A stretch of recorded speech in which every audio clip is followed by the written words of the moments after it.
Masu sauraro assalamu alaikum, karfe 6 kenan da minti 2 agogon ɗakin yaɗa shirye-shirye na gidan rediyon kwalejin kimiyya da fasaha da ke garin Nasarar Makka Madugu.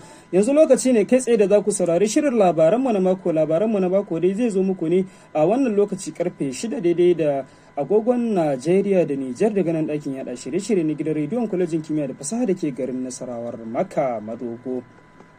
Ga kaɗan daga cikin kanun labaran da za ku ji a cikin wannan labarai na wannan mako.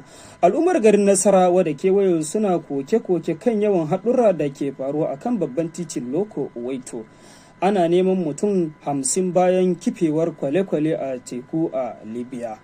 Ranar 9 ga watan da muke ciki ne dai aka gudanar da zanga-zanga kan gyaran dokar zaɓe a Najeriya. Za mu kawar da barazanar 'yan bindiga a Najeriya, in ji shugaban ƙasar Najeriya Bola Ahmed Tinubu.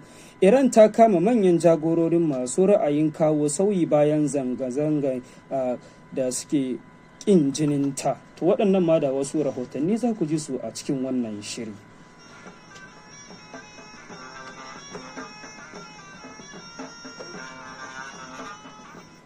Al'ummar garin Nasarawa da kewayo suna koke-koke kan yawan haɗurra da ke faruwa kan babban titin Loko Waito. Ana ƙorafi kan yawaituwar haɗari cikin garin Nasarawa kan babban titi.